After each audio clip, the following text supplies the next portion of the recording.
Hello and welcome back to the Honest Business podcast. I hope you are very well. We will jump straight into the episode today.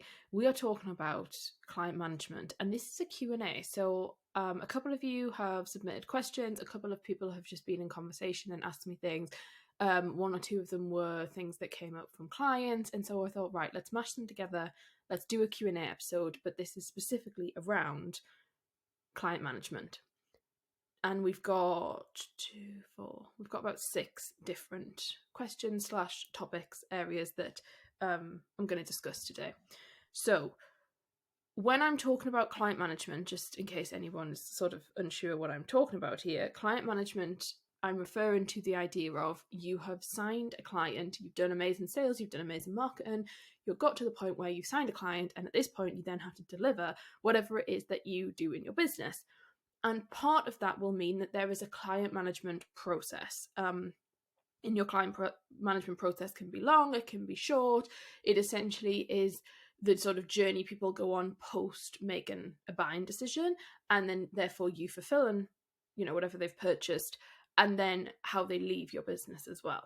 And so what happens is client management is a really big topic, and it is something that people struggle with. It's something that people really don't like sometimes. Some people love client management. It's like the best bit ever. People really enjoy it. There are experts who can help you with client management. There are incredible operational people, consultants, business owners that really do a lot of work in this area. And we're going to talk about that as we go into the session today. But it's sort of a really interesting topic because if you're a service-based business in particular, this really comes up, and this is a big heart of your business. It's a big kind of way that you operate in the world. And it says a lot about what you do. Now, I can't cover everything today, but I'm going to cover the kind of top things that people come up, that people ask me about, and sort of see what comes up for you. See if you're thinking, oh yeah, actually I could change this or tweak this, or this is really me, or I really need help with this. So the first question was, this is an interesting one. So I had a conversation with someone and this is what they'd said to me. So this is less of a question, but this was one of the ones where I was like, oh, interesting. So somebody had said, my clients don't say thank you very often. They don't sort of acknowledge my part that I've played in getting them to a result. And so they were frustrated because they were like, I feel like I'm unseen. I feel like people, they don't really appreciate me. They pay their invoice every month. They say they enjoy working with me, but I don't feel acknowledged. I don't sort of get a thank you. And I said, okay, interesting. And we went on and had a discussion. But today I wanted to raise that with you because I think this is something that people don't talk about, but actually is a really big issue. And it causes people to be really insecure and to feel really uneasy in their business. Because if you've got 5 clients or 10 clients who are all the same like that, you can be operating your business thinking you're doing a really bad job, or thinking that nobody really is that obsessed with you, or that nobody's really into your work. And yet you might be scrolling on social media and seeing like all these incredible like social proof and bits and pieces where like you're like, oh, am I doing something wrong? So here's the thing. Depending on what you do will depend on what type of thing in terms of a thank you is appropriate. Also, depending on the type of businesses you work with and the type of people you work with, this is going to vary massively. Because I work with people across a broad range of different businesses, I see real trends with this in terms of certain types of people are more likely to be quite expressive in the way that they say thank you or the way that they appreciate the work you're doing, and others are going to be very closed book. Some people will feel like they choose to be very professional. Like, this is something that there's no right or wrong with, and is something that you've really got to detach from. So my first point is, this is only an issue because you make it an issue, and you have to, this is a real self-leadership situation here. This is you need to not be putting so much kind of emphasis on this because it's eating away at you a lot of the time. A lot of the time for people, this causes real anxiety, and they can feel so insecure, but they don't say anything because people are like, oh, I just don't want to say anything because there's nothing wrong. And they won't even say anything to their coach or to someone who supports them in the business or a team member because they think, am I doing something wrong? Am I weak? Am I this? Am I that? You're not, okay? But you do have to kind of detach from this idea that you're going to seek validation all the time. Now, is client feedback really important? Yes. Is it important that our clients are happy? Yes. Is it important that people feel, held enough and seen enough to want to say to you, you're doing a really amazing job, thank you? Yes. Is it lovely when people do that? 100%. It makes our day, right? If I have a client who turns around and says, May, thank you so much, this has really helped. Or, even some days I'm very lucky and I get this has changed my life and I'm so sort of grateful that I found this. Yeah, of course, that makes you feel amazing. And I'm very grateful for those days. However, we have to not be that's the validator of our business, because it isn't, okay? It is not a validator of your business. Yes, really great social proof can massively help your business, and sharing it is important. But you cannot put your worthiness as a business owner on the basis of how much client feedback have I gotten this week? How much client feedback have I gotten today? Because the other thing with this is, right, is it is addictive. And again, no one talks about this. It is so addictive to want to have feedback. As human beings, we want validation, we need validation. It is not about us running away from validation, because we need it.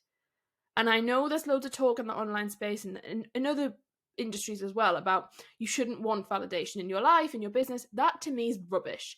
As a human, we are made up to need to want validation. So it is okay that you want it, but you've got to be really careful that you don't become addicted to it. And you've got to be really careful that it isn't this thing that's just this never-ending search for, that you want more and more and more, because you can feel it. Customers can feel it. People around you can feel it. It's uncomfortable.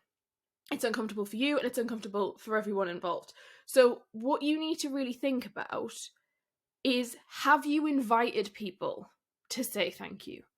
Have you invited people to discuss their part to play? So some people will naturally, as clients, they don't sort of acknowledge your part to play, because they just see it as like it's a transactional thing and they're in business and they're doing this, and that's not something they do. It's often massively about the makeup of the person, what type of person they are the introvert or the extroverted, or they quite closed book, or do they really wear their heart on their sleeve? But if you want to understand what is someone feeling, then you need to ask for feedback.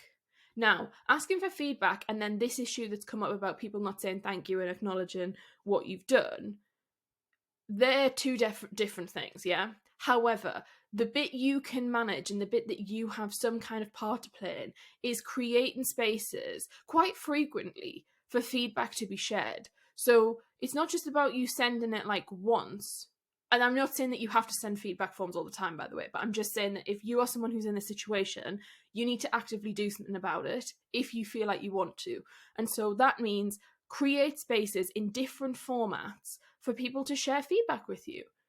Because that in itself will create a container for people to kind of say what they want to say if they want to say anything. The other thing with this is that you've really got to get in your head and get sorted is that unless people say that there's something wrong, assume that there isn't. Now, that's not me saying don't read between the lines or don't feel into things or don't endeavor to do better. That's not what I'm saying. However, there is a level where your brain will fuck you over, and your brain is going to tell you things that isn't true. And your brain, when you're at 3 a.m. in the morning and you're feeling really insecure and the business is going really badly, is going to assume that the clients you do have all hate you and they hate it and they hate paying the invoice and they really think it's a waste of money, right? Not everything you think is real. Not everything you think is true. Full stop, okay? And you will find it hard to differentiate between what is real and what isn't real. And this can allow you to go on a whole spiral out of control, which we don't want to do. So at some point, you've kind of got to draw the line and be like, until people come and say to me, hey, I don't like this, or this isn't working, or please can we change this, or actually, can I suggest that we do this way, or actually, I don't want to be a client anymore. Until they come with that, you need to assume positive. You need to assume positivity. Because I can tell you now, there are many times that I have done it in the past, and other men, pretty much everybody I've worked with has done this, where they've assumed something and it is completely untrue about a client. And it is not our role as whatever you've been hired for to emotionally sort of compensate for whatever they're feeling. So yes, providing incredible service is important. Yes, receiving feedback's really important. Yes, learning from things that haven't gone well, or learning about what people like and don't like and improving your service is really key. but you chasing validation and you just constantly anticipating that everybody is like in the shit and hates you isn't helping you. It's really, really bringing you down, and it affects your marketing and your sales activity hugely, because I see a massive correlation between that. And so I want you to assume positive. I want you from now on to just assume that, yes, you know, people are happy. The other thing to say is, how many times do you look at a review for something? And it might have loads of bad reviews, and it doesn't mean it's a bad product. I know this is an analogy here. Stay with me. You know, you look at a product online, it has loads of bad reviews. Well, how many times are people actually motivated to leave a good review? I'd argue never. How many times are people, and I say never, that's me. I'm not very good at like Amazon or whatever you do. You know, I don't leave reviews. But how many people are so motivated to leave a bad review or a negative review when they have it? All the time. People love it, yeah? TripAdvisor. People are obsessed with leaving like really frustrated reviews, and you go on and they've only left 1 review in their life or 5 reviews in their life and they're all negative. And I'm not saying that that's a direct sort of thing to look at in your business, but what I am saying is that most people are very happy in your business, will just be cracking on with their businesses and really happy that you're supporting them, or whoever your client is. You might not be B2B, if you're B2C, or, you know, whatever you sell. The people that you serve are probably just getting on with their lives and are really happy, and they just haven't thought to say. Also, there's another side of this where people assume that you know you're amazing. So for some of you, if you've got a big business or you're already quite established and you are very sort of, you know, you're a leader in your space, many people will think that they just know that you know that you're doing an amazing job. They think, well, she doesn't need me to tell her that because she already knows. And that is where this really eats people away, because people who I'm talking about who are struggling with this stuff can be people who are leading the way, who have got, you know, hundreds of clients and are having the best time ever on the outside, but on the inside are really crippled with this.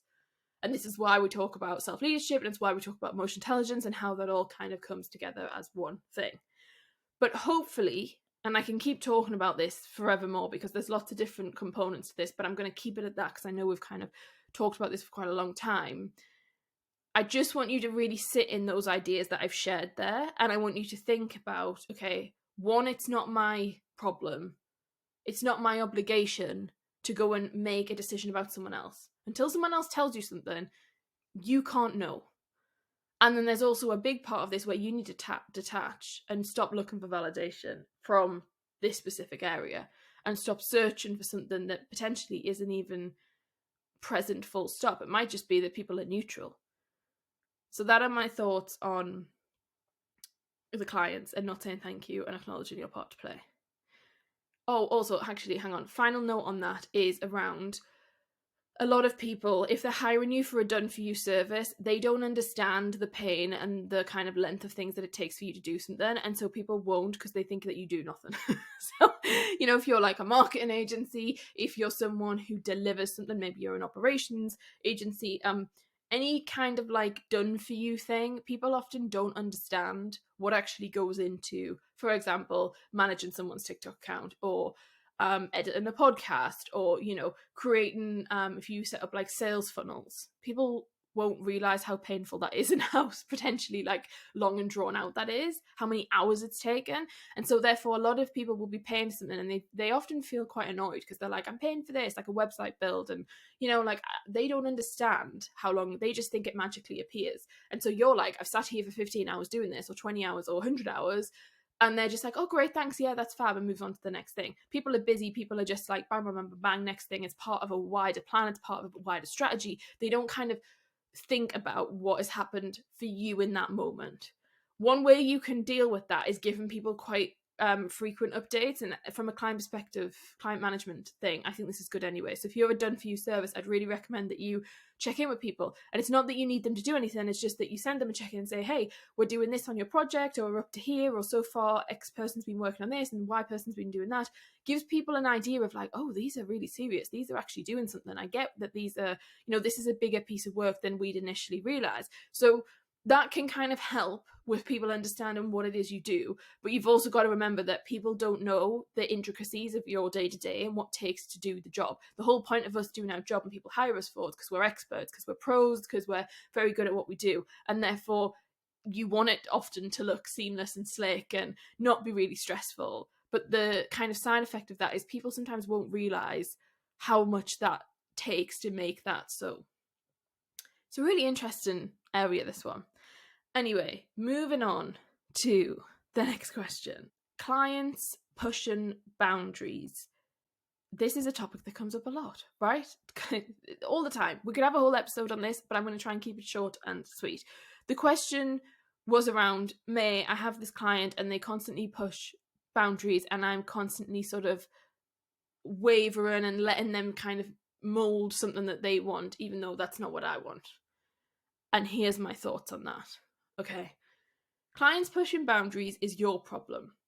You can't necessarily change a client's behavior. Some people will just behave how they behave. A lot of people will behave how you tell them to behave and how you model behavior. And so the biggest issue I see with most business owners in this area of client management is that they are not upholding their boundaries. And therefore, people will just sway, and your clients will also sway. And it becomes this sort of to and fro chicken and the egg thing where it just constantly moves, and it might get a bit better sometimes, and then it falls down, and then it kind of moves and it flows, and this very like fluidity comes into it, which really doesn't help people. So here's my thoughts on this. You need to be really clear on your boundaries, and you need to communicate them. Communicate them regularly if you need to. As in, if someone's on a year-long contract, there is nothing wrong with you every 2 months or every 3 months or whatever, coming in and saying, hey, this is our boundaries, just to remind you, this is how we work, this is blah, blah, blah, blah, blah, blah, blah, and just give them the rundown. People need reminding. I quite like being reminded, to be honest. It's really helpful. I think as well with boundaries, over communication is important. So you being really clear on what they are, show people what that looks like, tell them what does work and what doesn't work for you. Ask them what their boundaries are. Ask them, how do we work together? You need to open up communication around this pushing boundaries. The other thing you need to do is make sure that your contracts are really solid and really clear. And as you go through and have issues with clients, you need to note on where you need changes in your contract to match whatever is happening that you're experiencing in real time. If you're found that you're actually in a situation, you've kind of put yourself in it because it wasn't explicitly put in a contract, that's kind of a learning that you've just got to take. But what I would say is, if you are really firm and forceful in how you show up and what your boundaries are and how you lead, people will get their shit together. So the people I see who have the most issues with clients, it's because their own boundaries as a business owner and their own leadership is really lacking. And it's kind of like an insecurity and a soft point for people, and people get a bit like uncertain about it all. But you need to get really, really clear on elevating how you run. And I think that that's kind of scary for people, because you sort of think, oh, like, well, that means this and that means that. And I'm like, no, it doesn't mean anything. It means you just step up, get your shit together, and be clear on what you're here for and what you're not. And, you know, I do that in my business, and it has, you know, people find it incredible how, for example, how fast people will move through the sales process with me, or how sort of low drama and chilled out a client space might be, especially if it's a group space. Those two situations come from me being extremely clear on my boundaries, communicating them very well, and people understanding that if they're going to partner with you, which is what's happening if someone's becoming a client, then this is how this is going to work. And if you like that, great. And if you don't, then you've kind of got to move on and find someone else. But you've got to have the power and the backbone to be able to say, this ain't going to work for me. This is how this rolls. I'm sorry if that isn't what you want. We just aren't matched to work together. Now, the issue people come across with that is often is money, yeah? If you've got someone on a $5,000 a month retainer, you're like, man, I just don't know if I want to say it. I just don't know if I can do it. It covers all the operating costs. You might be someone who is at the beginning stages of business, and, you know, you really need that one client because they hold the sort of keys to the castle in the sense of keeping the business moving forward. I totally understand that there are situations that have led you to why you allow people to push your boundaries. However, what the solution to that is creating a really clear strategy and a clear plan as to where you are going and how you are going to get there, and how you are going to either communicate with this person or remove this person from your business. Because there's only one way, basically. You're either going to uphold your boundaries and say what you need to say, and people will be like, yeah, cool, no problem. Or they aren't going to comply and they can't, and that doesn't work for them. And therefore, it's going to be your job to say, okay, I'm sorry, but that's not going to work for us. Let's part ways. Now, that can be really hard when you've worked with someone for a long time, or as we've mentioned, you need the cash. But you've got to get clear on what's important to you. Your happiness, or is it the money, or is it the finances? And it might be that you have to kind of juggle the two for 3 months, for 6 months, for a year, however long it's going to take, depending on how big the situation is that you've got yourself in. Often I find that people who have clients who are really pushing boundaries have often wound themselves into holes that is going to take a bit of time to unravel, because it's not necessarily simple as people saying, okay, we're not working together anymore. Because often these clients who've pushed boundaries are also the clients who have created custom offers and created this thing and created that thing and asked for that. And you're like, oh, why have I done this? And you end up really burnt out from it. Now, the next thing to say is assume positivity again. People love boundaries. People love to be told how to operate, how to exist, how to work, what they should be doing. So if you correctly enforce your boundaries and correctly communicate them, it's highly likely that you will get a really good response, and people will really, really enjoy it and like it and comply perfectly. Even if it hasn't worked for a long time. But this is where your leadership has to come in very strong. So you can do this with clients you've had for like 2+ years and you're thinking there's no chance this is ever going to work. You can, if you can communicate and if your emotional intelligence is in a position where you're able to really reason with people and to really hold space with people to have an interesting conversation. This again is going to come from you being very calm. It's going to come from you being very collected and very clear on what you're communicating. Does that mean that they will be fully bought in from the moment you tell them? No. There may be a period of time where it's a bit rocky and you're like, oh, I feel like I shouldn't have said that, or oh, it doesn't feel comfortable. And it's going to feel uncomfortable for you if you're a people pleaser, which many of us as business owners are or have been in the past. But there is also a point beyond the initial conversation and beyond the boundary implementation where people start to love it and they then change their tune and it all becomes a lot easier and people are like, oh, and you feel better and they most likely get a better result. That is a journey, that is a process. That's something I help people do. It's not as simple as me sat on a podcast saying, oh yeah, just do that. I totally get that you're listening to this and thinking, I just can't do this with X person. And, there may be some people who you can't do that with. However, I really want you to assume a positive stance and think about that the people you work with are really nice people and they're good people and they want a sort of ease to whatever it is that you do. But it might just be that your boundary communication needs to be a lot better. The other thing to say on this is, if someone is pushing boundaries, you need to tell them, which is like the hardest bit, I think. Right? It's like, if someone keeps doing something and it's not within the realms of what you had communicated, you've got to tell them, because some people won't realise. And some people will, and they'll do it just because they keep going. But I would say the majority of people don't realise they're doing it, and they don't mean it from a harmful way, and they will be quite mortified when you tell them, sorry, like so-and-so, this was not what we agreed, or this isn't sort of welcome in this space, or that isn't going to work. And they're like, oh shit, sorry, I completely didn't realise that was what I was doing. Or, they can be quite sort of, don't sort of assume that people are doing out of badness.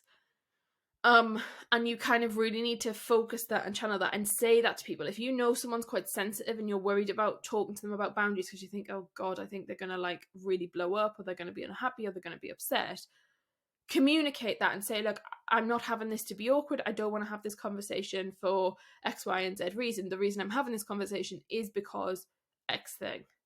And be just very clear in that. Because it's important. And if you don't bring it up, it's just gonna like sort of snowball out of control.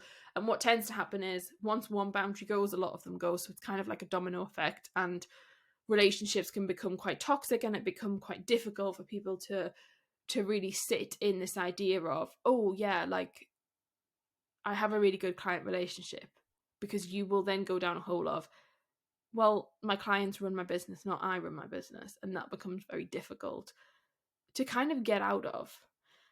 The other thing to say on clients pushing boundaries is you need to understand what your expectation is of what does that look like, because I have had situations before where, especially when people are scaling, where someone has come and work with me, I've identified that a client's pushing a boundary, but they haven't seen that and they can't see it. And they're like, May, I don't understand what you're talking about. They're not pushing a boundary. And I'm like, hang on a minute.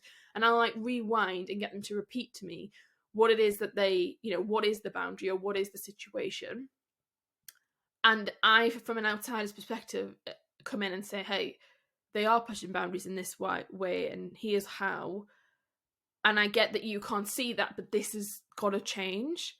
And that can be a real revelation for people, and a moment for people to be like, God, I didn't think that was connected, because it can be very abstract. But because I understand sort of human behavior and I can see sort of why people are doing what they're doing, sometimes we can make quite sort of not disturbing, but quite sort of huge realizations that's difficult to identify on your own.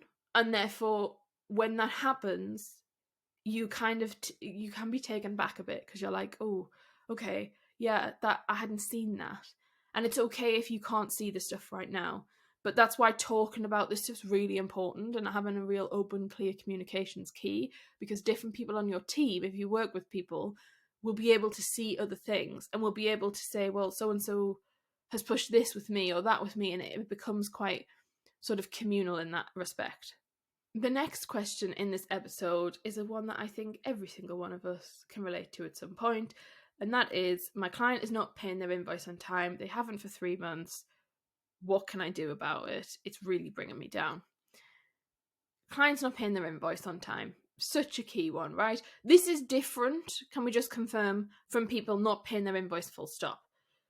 This is people, well, clients just don't pay on time. So you set a date, they sign a contract, they agree to payment, and then they're the sort of people who sort of pay a couple of days late, or pay, when it suits them, or they sort of don't comply with whatever it is that you have agreed upon.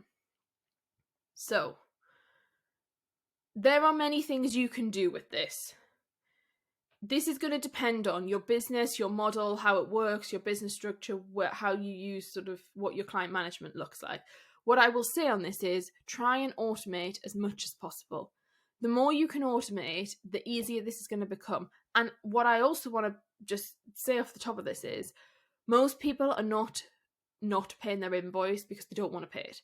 They're not paying it out of like ease or inconvenience, right? Yeah, it's like they're not at the laptop, they haven't got the banking app, they haven't got the bank card, or they're on holiday for a week, or they're always waiting for a payment coming in and this means X. Like, there's tons of different reasons as to why people don't pay their invoices on time. Does that mean that that's okay? No, it doesn't. Like, it doesn't mean that they cannot pay their invoice on time. However, once you understand that actually people aren't maliciously not paying it, it's more of a convenience thing, that's when it sort of becomes easier to create a solution, because you can come at it from a convenience perspective. So, for example, in my business at May James Limited, we have pretty much every single client, I think it's bar one client, maybe more, no, I think one, who is on auto pay. So everyone has a sort of auto payment system who is a client within their invoice, and we invoice across a couple of different platforms for different programs and different sort of setups. But essentially, the money comes out automatically of their account. They sign a contract. In it, they agree to having this, auto pay thing, and it works for them. People love it because it means they don't have to worry about an invoice. They don't have to stress about getting like all the different things of remembering to pay it, or they haven't paid it, or they thought they had. Like, it just comes out and it's quite seamless. Setting it up can sometimes be a nightmare if the tech decides it's not going to work, which is really frustrating. Fingers crossed that as time goes on, all of these platforms get better. But every platform has a glitch. At some point in the year, it tends to seem, and that can be, frustrating. But all in all, we have found that autopay has really changed the game in terms of people paying invoices on time. And going back to this convenience thing, it's just simple for people. The money goes out, no one has to stress, everyone's happy, it's all great. And people find that really sort of just simple, especially from a client perspective. Your system likely also has it where it will attempt to do it 2 or 3 times if it's failed the first. There's different things that you can put in place, but it's genuinely quite a robust system, providing you're quite simple in terms of you've got the same amount coming out every month. Obviously, if you've got different amounts, that becomes more challenging. But if you're someone who has a membership, or you have something where people are paying a flat amount every month for 3 months, 6 months, 12 months, 3 years, whatever, then that can become really helpful. And I would say across the board, a lot of business owners find that has massively changed their sort of late payment percentages. The other thing you need to think about is, if people aren't paying their invoice on time, is it that you're not sort of reminding them early enough? So it might be that if you can't do autopay for whatever reason, or autopay isn't something that you can fit into your business and make sense. And when I say autopay, just to clarify for everyone, most people's platform that you're using to invoice people will have an option where they can basically save card details. The client agrees, and then it sort of just bills them automatically. That's what I'm talking about. And most platforms will do that. If you're someone that isn't going to work for, don't send the invoice on the day that it's due. So don't send the invoice you want paying on that day. Send it 5 days before, 4 days before, 3 days before. Have on it a date that it's sent and a date that it's due by. That's really important, right? Because it can help people get themselves together. You've got a better chance that people are at the desk, or are at the office, or do have the phone, or do have the bank card, or whatever they need to do to pay your invoice. Send out emails. The other thing is, don't be afraid to send multiple emails. So sometimes people who have this issue with clients paying on time, it's because they only send like one email with an invoice. Some of us as CEOs and business owners have got hundreds of emails, or there's multiple different things going on. People lose an email, or they lose a sort of, note to say, oh yeah, I need to pay that.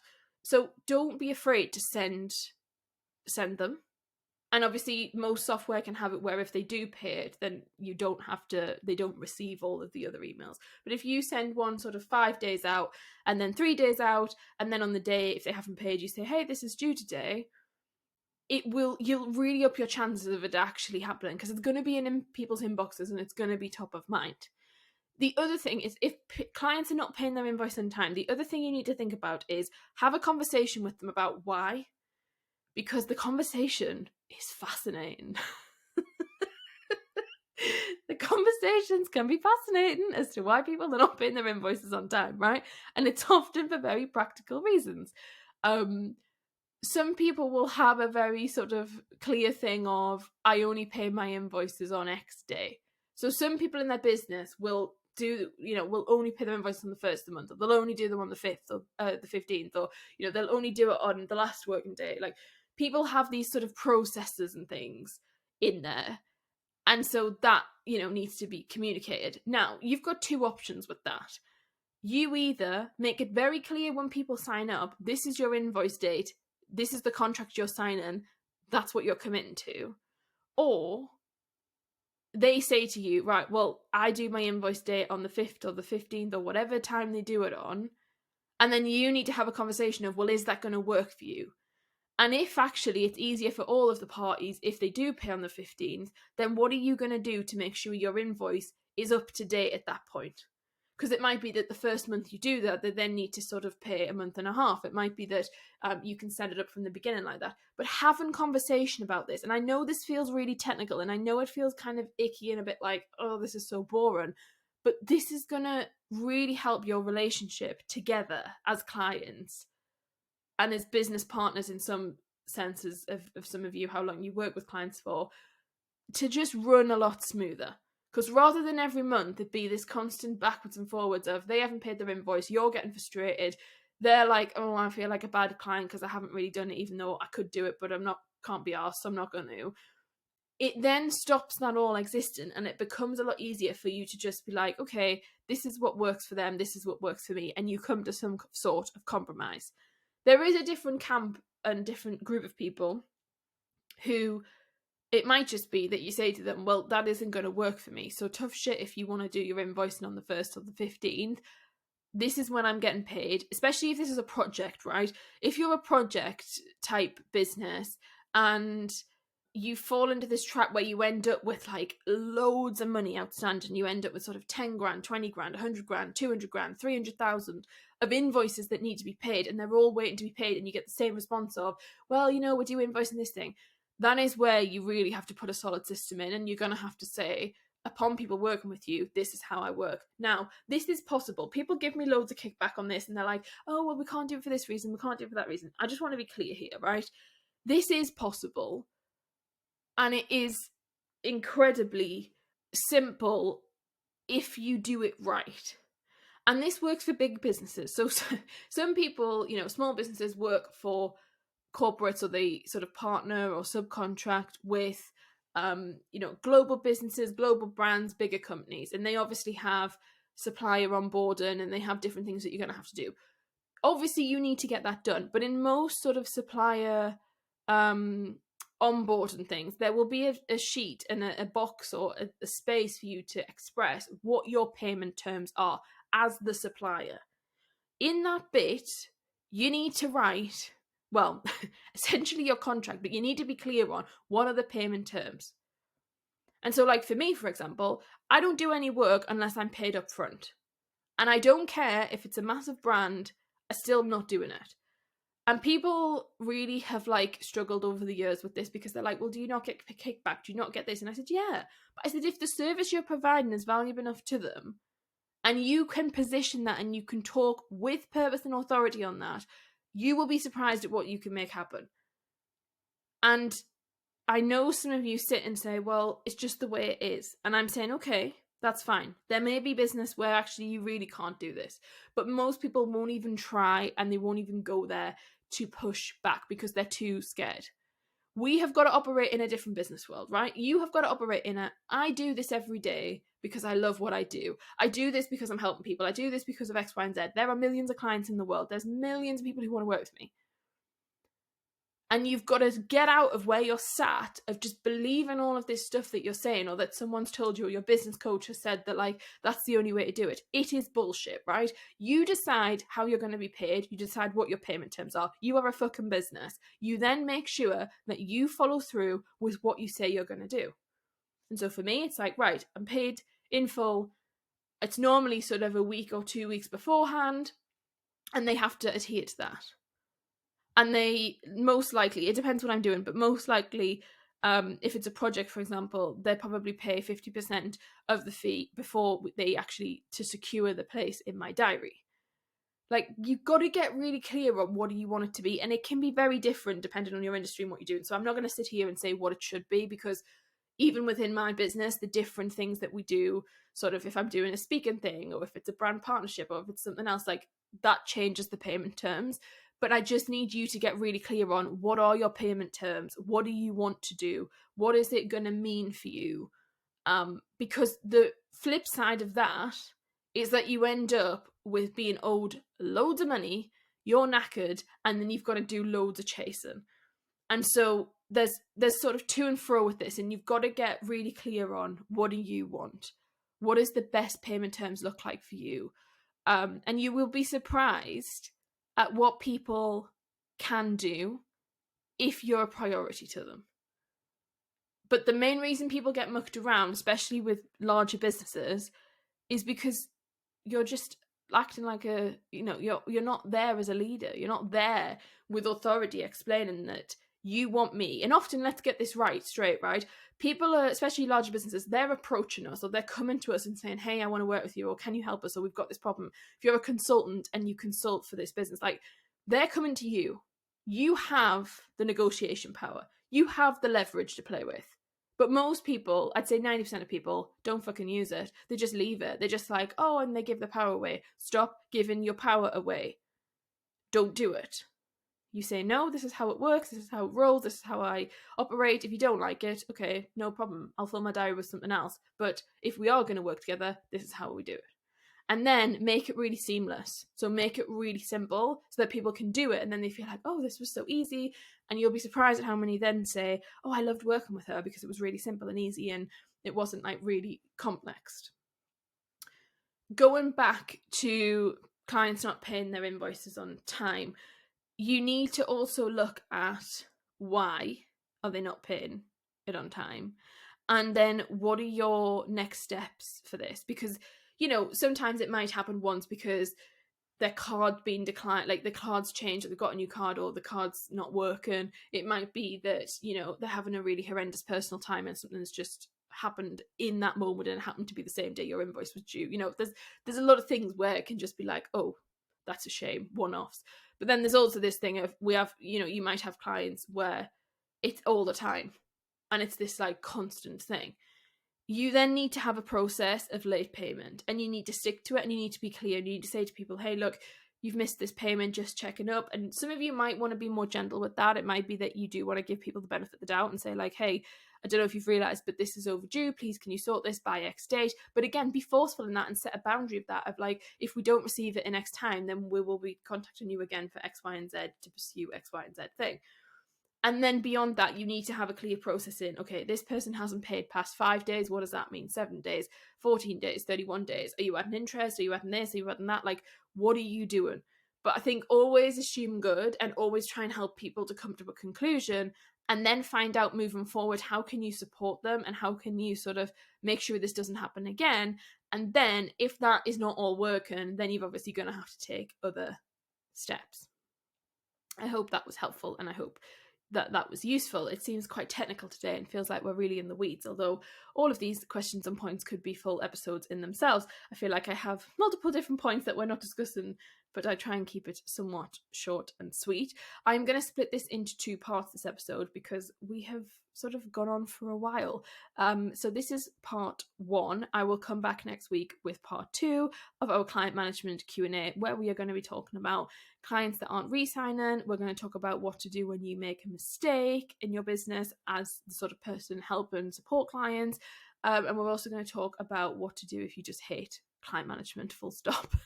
You're like, I just don't like this, because I've got some sort of tips and advice and support for you on that. So yeah, I'll be back next week. Take care, have a fabulous day, and I will speak to you very soon. Bye.